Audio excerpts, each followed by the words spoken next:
अस्सलाम वालेकुम वरहमतुल्लाहि वबरकातुहू। प्यारे नाज़रीन, प्यारे बच्चों, आप सभी का इस्तकबाल है, आप सभी का खैर मक़दम है इस यूट्यूब चैनल पे।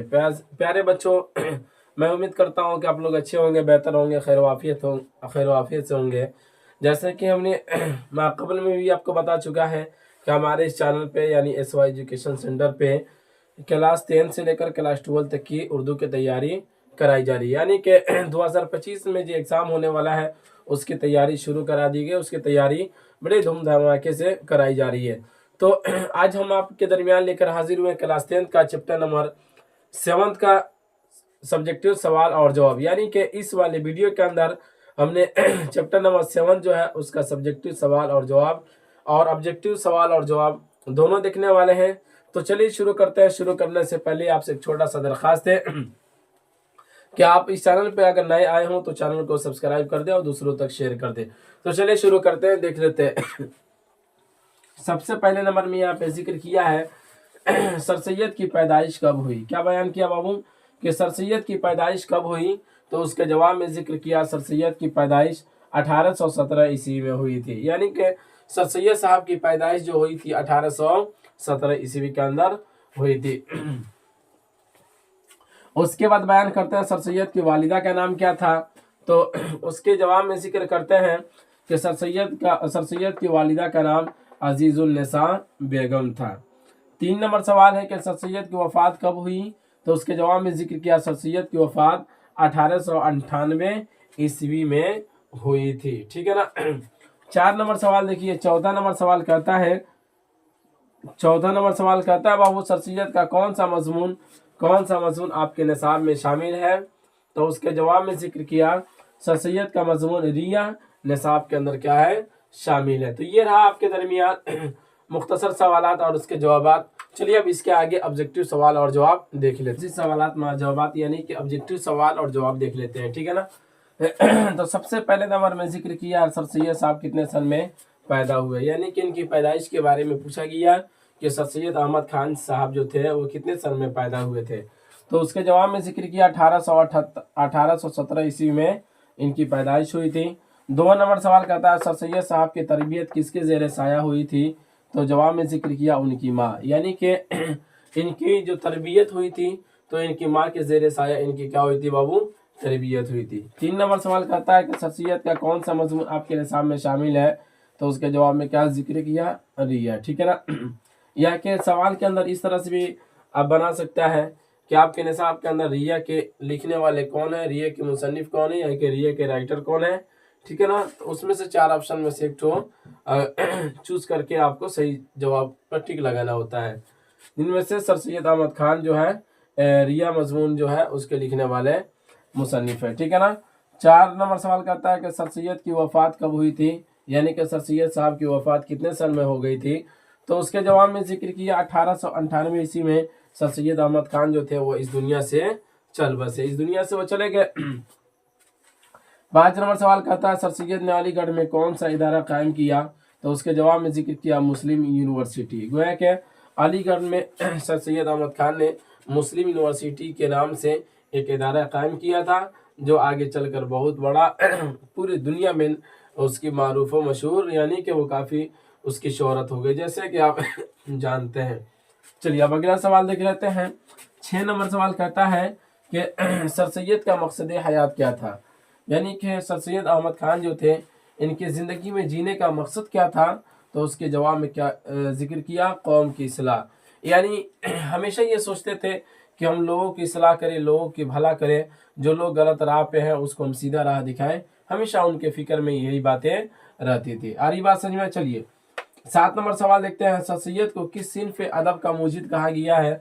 तो उसके जवाब में जिक्र किया जदीद उर्दू नसर, यानी कि सर सैयद अहमद खान को क्या कहते हैं, जदीद उर्दू नसर का क्या कहा गया बाबू, मुजिद कहा गया, यानी इजाद करने वाला कहा गया। 8 नंबर सवाल कहता है सर सैयद ने इब्तिदाई तालीम किससे हासिल की। तो उसके जवाब में जिक्र किया अपनी माँ से। गोया कि इब्तिदाई तालीम जो ये हासिल किए थे तो कहाँ से हासिल किए थे, अपनी माँ से हासिल किए थे। 9 नंबर सवाल कहता है सर सैयद कहाँ पैदा हुए। तो उसके जवाब में जिक्र किया दिल्ली। सर सैयद अहमद खान जो पैदा हुए थे वो कहाँ हुए थे बाबू, दिल्ली के अंदर पैदा हुए थे। 10 नंबर सवाल कहता है मोहम्मदन स्कूल का क़याम कब अमल में आया, तो उसके जवाब में जिक्र किया 1878 ईस्वी में। गोया कि मोहम्मडन स्कूल का क़याम जो अमल में आया था, यानी कि इसकी बुनियाद जो डाली गई थी वो 1878 ईस्वी में डाली गई थी। ठीक है ना। 11 नंबर सवाल कहता है सर सैयद की वालिदा का नाम क्या था, इनके वालिदा का नाम बताइए। तो सर सैयद की वालिदा का नाम जो था अजीजुन्निसा बेगम था।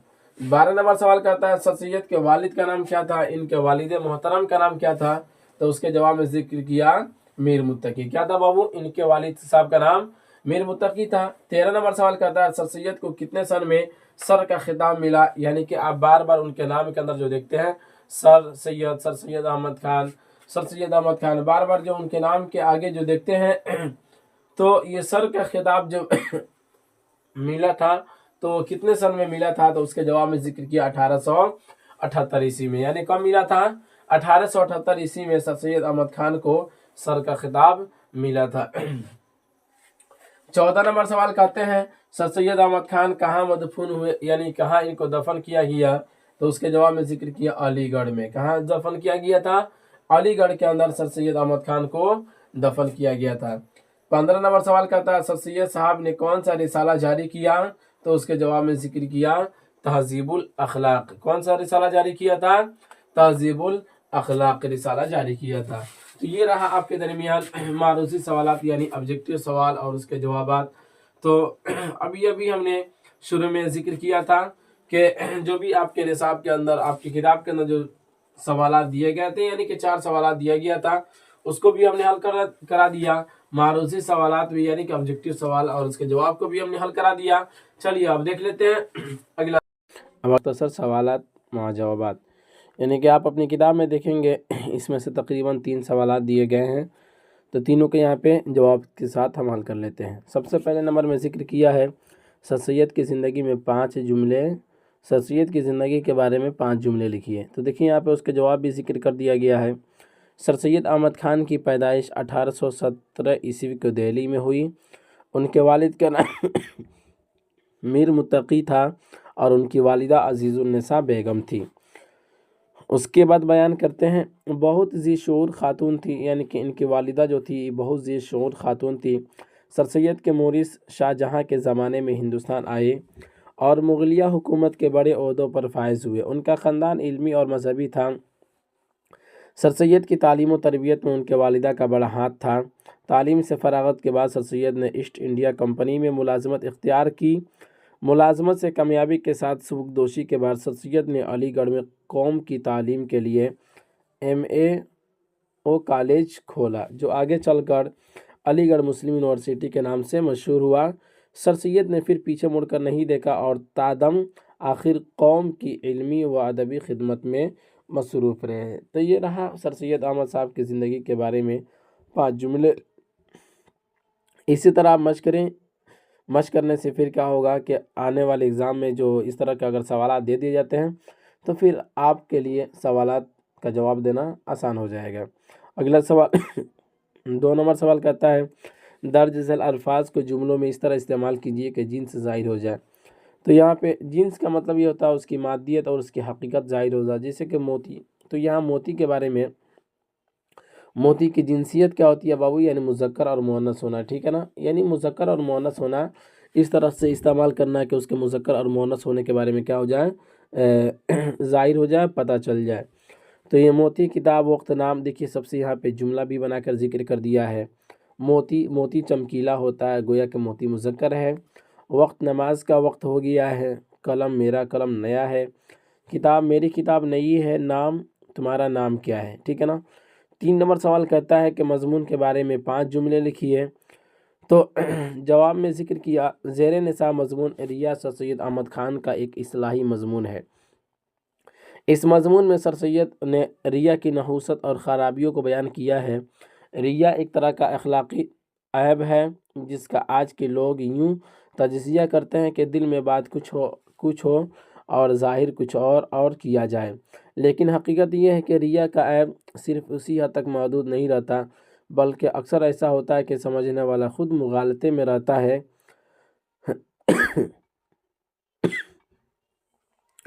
और उसे यह भी एहसास नहीं होता कि वह रियाकारी कर रहा है। ریاکاری کا تعلق صرف ظاہری عمل اور رد عمل سے نہیں ہے، بلکہ اکثر یہ ہوتا ہے کہ آدمی کسی شائع یا غلط فہمی کی وجہ سے ایسے اقدامات کرتا ہے جس کے کرنے پر خود اسے پتہ نہیں چلتا کہ وہ صحیح کر رہا ہے یا غلط کر رہا ہے۔ دراصل اسی داخلی پیچیدگی کا نام ریا ہے۔ تو یہ رہا آپ کے درمیان آبجیکٹیو سوال اور جواب، اور اس کے بعد پھر جو آپ کی کتاب کے اندر جو ذکر کیا گیا ہے اس کو ہم نے اس والے ویڈیو کے اندر یعنی کہ مکمل سوالات اور اس کے جوابات کو حل کرا دیا، یعنی کہ 4 سوالات اس میں دیے گئے ہیں، پھر مختصر سوالات میں 3 سوالات دیے گئے ہیں، اس کو بھی آپ نے دیکھ لیا۔ آبجیکٹیو سوال اور جواب ہے اس کو بھی آپ نے دیکھ لیا۔ میں امید کرتا ہوں کہ آج کا سبق آپ کو سمجھ میں آیا ہوگا۔ تو اب اسی پر اختتام کرتے ہیں، رخصت ہوتے ہیں، اجازت دیجیے، پھر ملیں گے اگلے والے سبق۔